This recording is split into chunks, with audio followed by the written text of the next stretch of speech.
Hello friends, welcome back to Priyanka की नगरिया। मैं हूँ आपकी Priyanka. I hope you all good. तो आज छठ पूजा का तीसरा दिन है, जिसमें पानी में खड़े होकर व्रतियाँ यानी जिनका व्रत होता है, डूबते हुए सूरज को अर्घ देती हैं और छठी मैया की उपासना करती हैं, जिसके फलस्वरूप छठी मैया खुश होकर उनकी सारी मनोकामना को पूरा कर सकें। हमारी सोसाइटी में छठ महापर्व को बहुत ही धूमधाम से मनाया जा रहा है। चुन्नी और फूलों से सजा ये नज़ारा जगमगाती रोशनी में बहुत ही खूबसूरत लग रहा है। सबकी आस्था, फीलिंग्स और इमोशंस को ध्यान में रखते हुए बहुत ही खूबसूरत अरेंजमेंट्स किए गए हैं।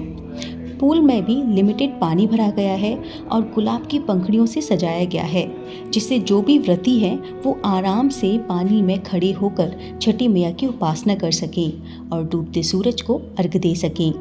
बैंड बाजों के साथ अपने अपने घर से परिवार के साथ आई ये सभी व्रतियाँ बहुत खूबसूरत लग रही हैं। छठी मैया की कृपा से उनके चेहरे पर ना जो तेज है, उससे लगता ही नहीं है कि इन्होंने 36 घंटे का निर्जल व्रत रखा हुआ है। तो चलिए सबसे पहले बात कर लेते हैं कि ये छठ महापर्व है क्या। छठ पूजा हमारे देश के मुख्य पर्वों में से एक है।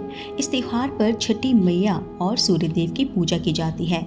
इस दौरान पूरे 36 घंटे का निर्जल व्रत भी रखा जाता है। कार्तिक मास की चतुर्थी तिथि को पहले दिन नहाए खाए, दूसरे दिन खरना, तीसरे दिन डूबते सूर्य और चौथे दिन उगते सूरज को अर्घ देकर इस व्रत का समापन किया जाता है। ये तो हम सब जानते हैं कि दिवाली 5 दिन का त्यौहार है, जो धनतेरस से शुरू होकर भाई दूज तक रहता है। बस उसके बाद ही छठ पूजा आ जाती है और उसकी तैयारियां शुरू हो जाती हैं। छठ का त्यौहार पूरे भारतवर्ष में मनाया जाता है। पहले तो छठ को केवल बिहार, झारखंड और उत्तर भारत में ही मनाया जाता था, लेकिन अब धीरे धीरे पूरे देश ने इसके महत्व को स्वीकार कर लिया है।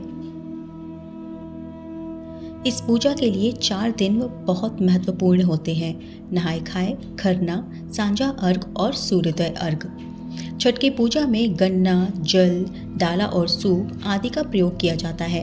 कहते हैं जो लोग भगवान सूर्य और छठी मैया की आराधना करते हैं, उनकी संतानों की छठी मैया रक्षा करती हैं। भगवान की शक्ति से ही 4 दिन का ये कठिन व्रत संपन्न हो पाता है।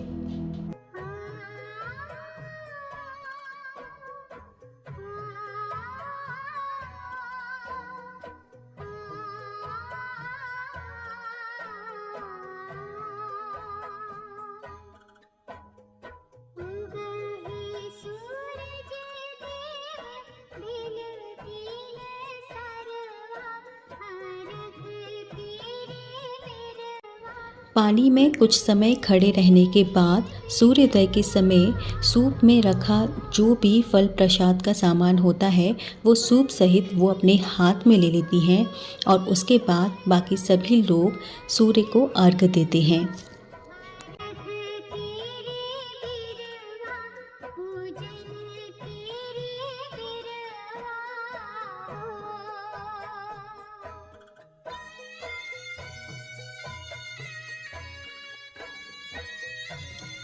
ये तो हम सभी जानते हैं कि दिवाली के साथ साथ ठंड भी आ ही गई है और इतनी ठंड में एकदम ठंडे पानी में घंटों तक खड़े रहकर अपना व्रत पूरा करना ये बहुत बड़ी बात होती है। इन सभी ने घंटों तक पानी में खड़े रहकर छठी मैया से प्रार्थना की है, उनकी पूजा की है, सूर्य देवता से की है, उनकी पूजा की है और अपनी मनोकामना को पूरा करने की विनती की है।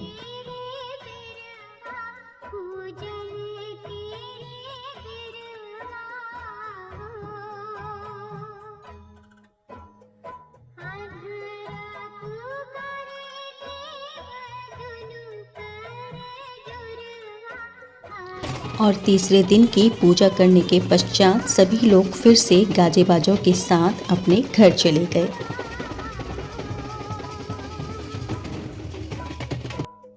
और फिर शुरू हो जाता है छठ पूजा का, छठ महापर्व का चौथा दिन, आखिरी दिन, जिसमें उगते सूरज को अर्घ देने के पश्चात इस पूरे महापर्व का समापन हो जाता है। और इसमें भी फिर से गाजे बाजों के साथ सभी महिलाएं जिन्होंने व्रत रखे थे वो अपने अपने पूजा स्थल पर फिर दोबारा आई और उसके बाद जिस तरह उन्होंने संध्या में पूजा की थी उसी तरह बैठकर पूजा की और उसके बाद फिर देर तक पानी में खड़े रहकर सूर्यदेव का इंतज़ार किया, सूर्यदेव की पूजा की और उसके बाद अपने व्रत का समापन किया।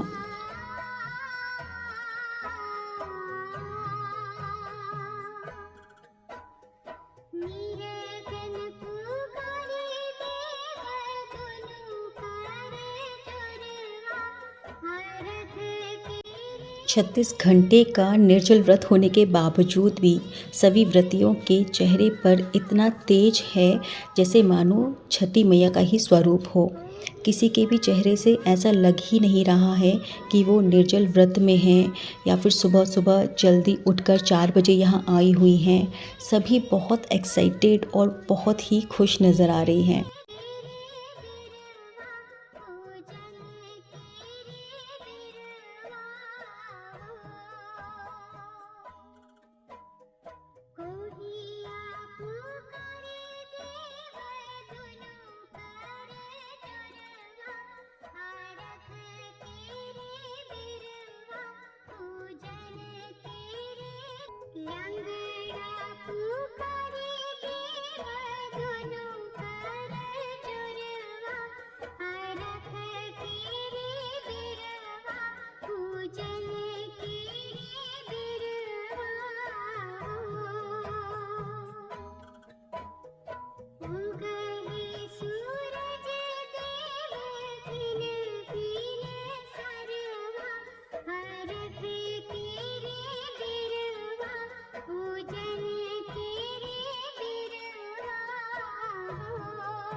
और फिर फाइनली एक निश्चित समय पर सूर्य उदय हुआ, शंखनाद हुआ और आरती के साथ ये महोत्सव पूरा हुआ। तो उम्मीद करती हूँ कि आप सभी को मेरा ये छोटा सा प्रयास पसंद आया होगा। आप सभी को एक बार फिर छठ महापर्व की हार्दिक शुभकामनाएं। और जाते जाते ये बस छोटी सी मेमोरीज़ हैं जो कुछ फ़ोटोज़ क्लिक किए हुए थे सभी के साथ, उन सभी को एंजॉय कीजिए। अगले ब्लॉग में आपसे फिर मिलती हूँ, तब तक के लिए टेक केयर, बाय बाय। और अगर अभी तक मेरे चैनल को सब्सक्राइब नहीं किया है तो please do subscribe my channel, also like my videos.